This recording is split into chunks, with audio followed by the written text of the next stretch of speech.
Hello, everybody, and welcome to 8th grade Social Studies. My name is Tim Brewer, and I'm one half of the Washington Middle School 8th grade Social Studies Department.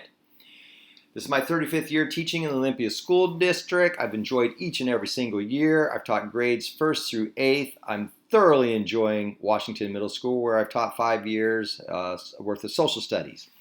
I received my bachelor's degree from the Evergreen State College, and I attended the University of Puget Sound Evergreen State College teaching program, where I received an endorsement in the social sciences and where also in elementary education. Carol, my wife of 38 years, and my lucky boy, our funny, crazy, sweet dog who just stopped barking, so hopefully he won't start again because he wants my attention. But that is my nuclear family. Major topics covered this year. We'll do a little bit of history, or geography, and a lot of history. We'll study Native Americans all the way through Reconstruction, which occurred shortly after the Civil War. We'll do a lot with current events, especially because it's an election year, but also because of other politics and issues and civic issues in our government. We'll emphasize physics, starting with the Constitution, and then the Bill of Rights and the amendments, and of course, what started all, our Declaration of Independence. We'll also talk a lot about democratic ideals and ideas and our national identity. The theme is to try to learn from the past, to understand our present, and to see what it implies for the future. 8th grade Social Studies curriculum, our primary platform is TCI History Alive, the electronic version of our textbook. Our textbook was copyrighted in 2002, and so this is a nice new modern version, and it is interactive. Unfortunately, it's also more screen time for the students. We will also use CNN 10 from time to time to explore current events. It also has a lot of informational type stories that students tend to like, and they really do walk the middle of the road. If you haven't watched it and you want to find out, you should. They go out of their way to really try and do that, which is a good thing. We also use supplemental materials like Stanford History Education Group, We the People, and iCivics. We the People, we actually have copies at school. It talks about the different forms of government, why our founders settled on the type of government that we currently have. We'll also look at iCivics. It's interactive.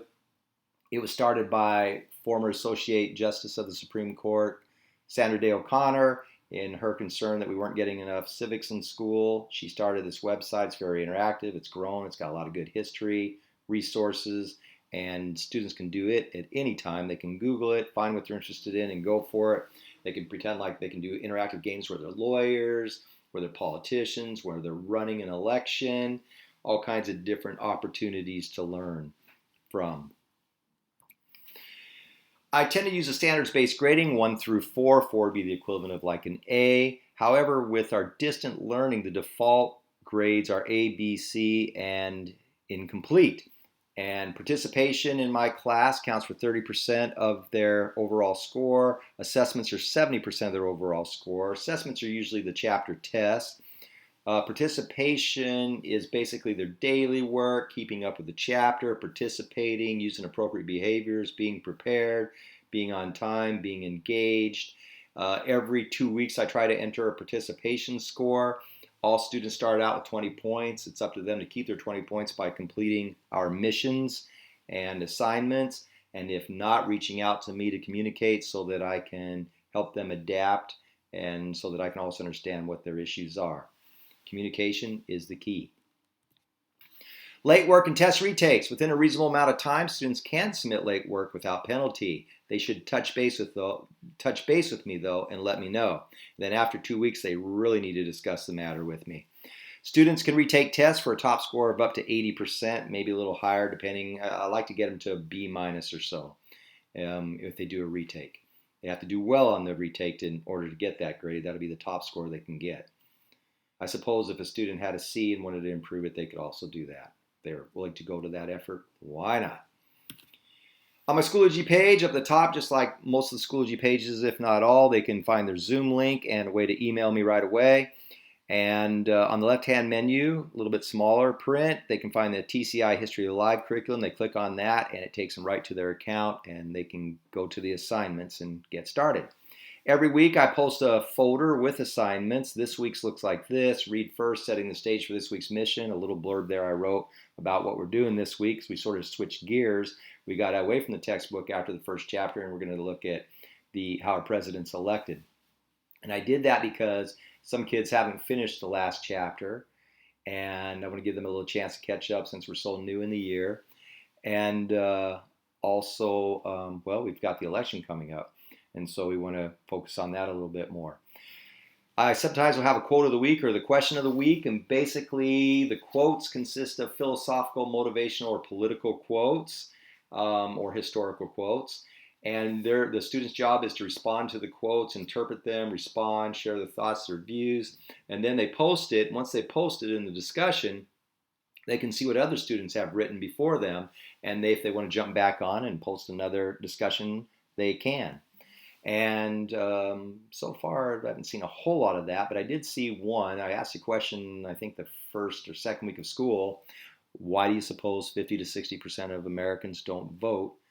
And the answers are pretty much what you'd expect, with the exception of a few. I had a few students in one class kind of get heated over the candidates. And so I had to kind of chat with those folks and pretty much everybody and put up a little rule that basically said we need to use our best manners and be good listeners and try to understand other people's perspectives. Don't have to agree, but have to know how to argue ideas and not argue with people, and to be appropriate and no name calling. So we do cover some of those type of controversial things from time to time, little debates, flash debates, etc. But my job as a facilitator is to make sure it's appropriate and to make sure students all respect one another. So our main assignment this week after the quote was, how does the President of the United States get elected? The United States gets elected, and they had 4 or 5 videos. Their mission was to watch 2 and then basically write a paragraph on the Electoral College and how the president gets elected, and then what they think about the Electoral College. I encourage them to watch more than just the 2 videos, because if they watch more, they will theoretically learn more. This is what our TCI History Live looks like. When they go to text, they go to the appropriate chapter. We're doing chapter 1. In our text, they tend to call them lesson 1 instead of chapters. And every chapter has a number of sections. In addition to the sections, there's the setting the stage page, and then at the end of the chapter, the summary page. For some reason, sometimes students think they get to skip that. But the setting the stage page, if you were to get down to the end of the page, there'd be questions there that the students have to respond to, or prompts that they have to respond to. And then they go to the next one, and I think the next section would be the introduction, and then they finally get into the sections. And then at the end, like I said, there's a summary. Over the years, every year I have people say, Mr. Brewer, do we have to do the summary? And it's like, well, yeah, because, like setting the stage tells you what you're going to learn about, and the summary basically ties it all together. And, if you remember what they're talking about, you've probably done a good job.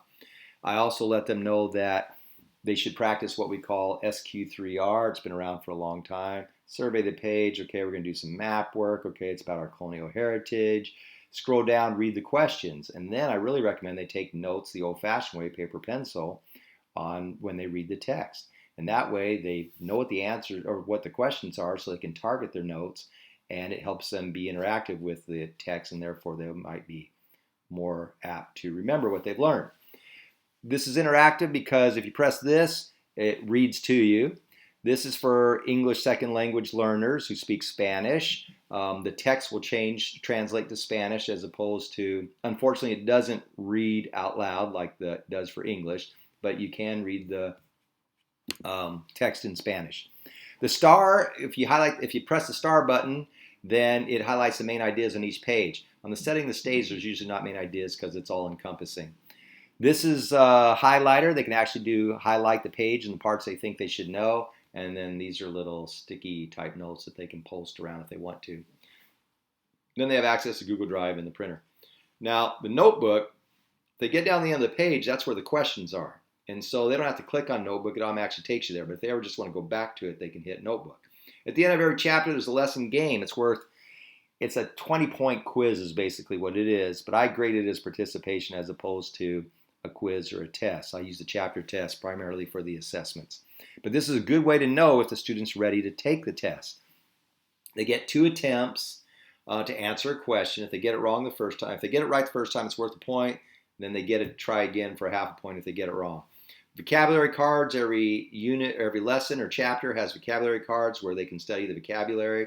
There's usually 5 or 6 or 7 terms per chapter they should know. Sometimes the words seem somewhat unfamiliar to the students.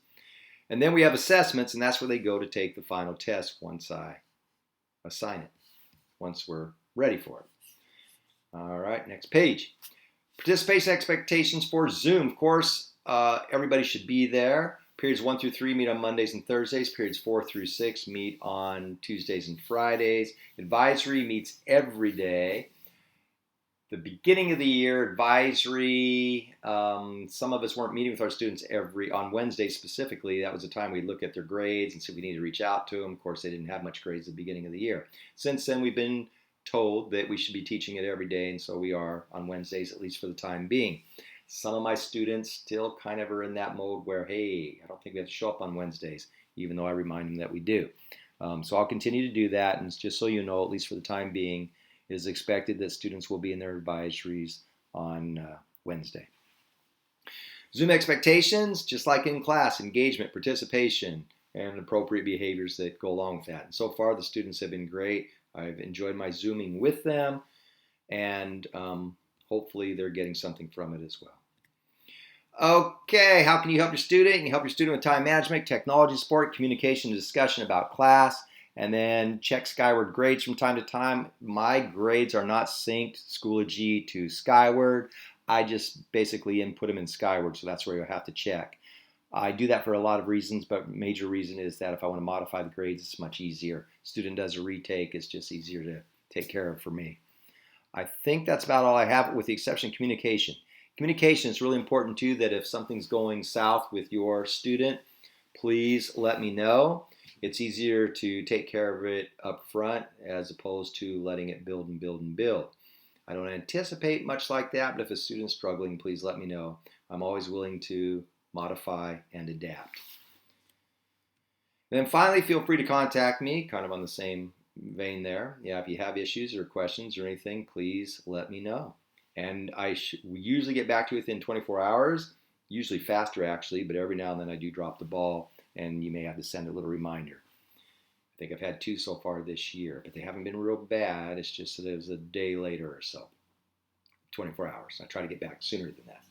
All right, thank you all for spending the time to learn about 8th grade social studies. Have a great rest of your day or evening. Thank you.